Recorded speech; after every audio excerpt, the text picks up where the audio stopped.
नमस्कार दोस्तों, मधुर कथाएं चैनल पर एक बार फिर से आपका हार्दिक अभिनंदन है। तो आज की मेरी कहानी का शीर्षक है पत्नी की इज्जत। तो चलिए शुरू करते हैं आज की अपनी ये कहानी। बहुत समय बाद बिमला जी अपने बेटे और बहू से मिलने शहर आई थीं। बेटे बहू के घर पहुंचते ही उन्होंने दरवाजे की कॉल बेल बजाई। दरवाज़ा खुलते ही बिमला जी ने अपनी बहू सुजाता को देखा। सुजाता को देखकर उन्हें तो जैसे चक्कर ही आने लगा। सास की ऐसी हालत देखकर सुजाता बोली, अरे माँ जी, जरा संभल कर, क्या हुआ है आपको? आप ठीक तो हैं ना? अंदर आइए, मैं आपके लिए पानी लेकर आती हूँ। सुजाता पानी लेकर आई और बोली, लीजिए माँ जी, पानी पी लीजिए, तब तक मैं आपके लिए चाय बना कर लाती हूँ। बिमला जी बोली, बहू, मुझे अभी चाय नहीं पीनी है, तुम आओ यहाँ मेरे पास बैठो। फिर बिमला जी बोली, बहू, यह तुमने अपना क्या हाल बना रखा है? तुम तो मेरी बहू लग ही नहीं रही हो। मेरी बहू तो बहुत सुंदर थी, पर आज तुम्हें ऐसे देखकर मुझे बहुत हैरानी हो रही है। और ये तुम्हारी आंखों के नीचे काले गहरे रंग के धब्बे कैसे हो गए? और तुम्हारा रंग भी पीला पड़ गया है।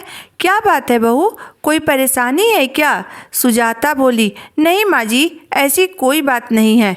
तभी एक बार फिर दरवाजे की घंटी बजी और सुजाता ने दरवाज़ा खोला। दरवाजे पर उसका पति सोहम था। सोहम दरवाज़ा खुलते ही बोला, सुजाता, दरवाज़ा खोलने में तुमने इतनी देर क्यों लगा दी? तभी उसने अपनी माँ को देखा और बोला, माँ, आप कब आई? फिर वह सुजाता को डांटते हुए पूछा, सुजाता, तुमने मुझे फ़ोन क्यों नहीं किया कि माँ आ गई हैं? बहू के प्रति बेटे का ऐसा व्यवहार देखकर बिमला जी बोली, सोहम, तुम बहू से ऐसे बात क्यों कर रहा है? मैं तो अभी अभी पहुंची हूँ और तू भी इसी समय आ गया। सुजाता बोली, माँ जी, आप लोग बातें करिए, मैं अभी आप लोगों के लिए चाय बना कर लाती हूँ। थोड़ी ही देर में सुजाता चाय बना कर ला दी। तभी सोहम गुस्सा करते हुए बोला, यह क्या, तुमने माँ के लिए पकौड़े क्यों नहीं बनाए? माँ को पकौड़े बहुत पसंद है। पूरा दिन घर में आराम से बैठी रहती हो, फिर भी तुम्हें काम करने में तकलीफ होती है। यह सुनकर सुजाता की आंखों में आंसू भर गए। तभी बिमला जी बोली, सोहम बेटा, मैंने ही बहू को कुछ भी नहीं बनाने के लिए कहा है, क्योंकि मेरी तबीयत ठीक नहीं है। यह सुनकर सोहम बोला, तो आपने मुझे बताया क्यों नहीं? बता देती तो तू क्या कर लेता? अगर आप बता देती तो मैं आपको डॉक्टर के पास ले जाता। बिमला जी गुस्साते हुए बोली, अच्छा, मैंने बोल दिया कि मेरी तबीयत ठीक नहीं है तो तू मुझे डॉक्टर के पास ले जाएगा, पर बहू को डॉक्टर के पास कौन ले जाएगा? क्या वह तुम्हारी जिम्मेदारी नहीं है? सोहम सुजाता की तरफ देखते हुए बोला, क्यों, इसे क्या हुआ है? ठीक तो है यह।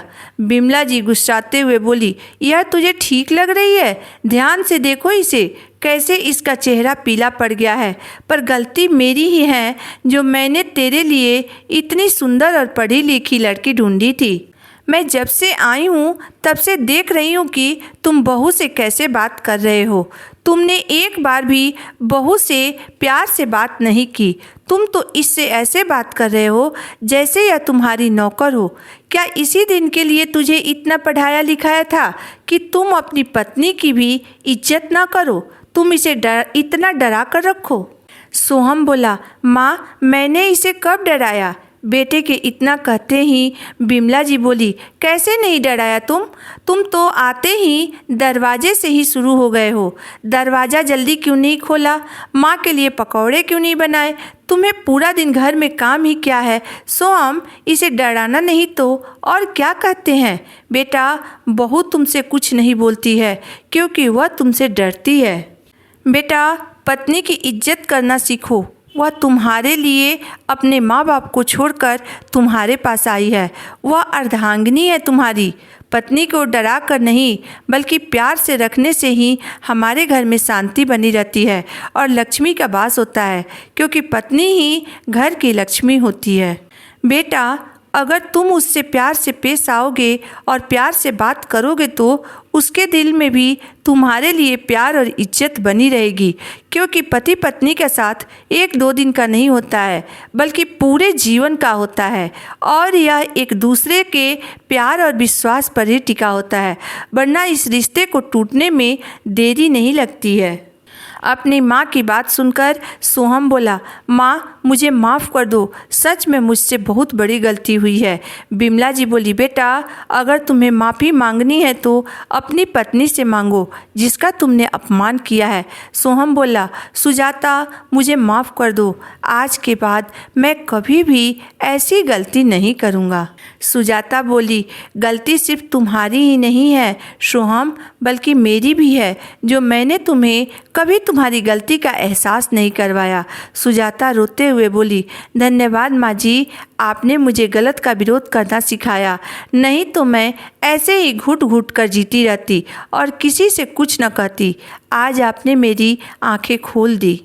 तभी सोहम हंसते हुए बोला, तुम दोनों सास बहू ऐसे ही रोती रहोगी या फिर डॉक्टर के पास भी चलोगी?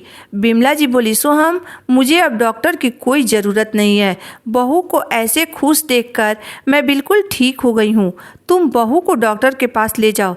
यह सुनकर सुजाता बोली, माँ जी मुझे भी अब किसी डॉक्टर की ज़रूरत नहीं है, मुझे अब सिर्फ और सिर्फ आप दोनों की प्यार और साथ की ज़रूरत है। जिसके पास इतनी अच्छी सास हो उसे भला डॉक्टर की क्या ज़रूरत है। इतना सुनते ही तीनों ज़ोर से हंस पड़े। घर में ठहाके की आवाज़ गूंजने लगी। तो दोस्तों आज की मेरी कहानी यहीं तक थी। दोस्तों पत्नी घर की लक्ष्मी होती है, वह जब खुश रहती है तभी हमारे घर में बरकत होती है, क्योंकि उसी के ऊपर हमारे घर की पूरी सुख शांति निर्भर होती है। इसलिए अपनी पत्नी को डरा धमका कर नहीं बल्कि उसे इज्जत और प्यार से रखना चाहिए। इसमें आपकी राय क्या है, आप मुझे ज़रूर बताइएगा। अगर आपको मेरी कहानी अंत तक पढ़ने और सुनने के बाद पसंद आई हो तो मेरे वीडियो को लाइक कर दीजिएगा, चैनल को सब्सक्राइब कर दीजिएगा। तो फिर मिलते हैं एक नई वीडियो एक नई कहानी के साथ। तब तक के लिए धन्यवाद।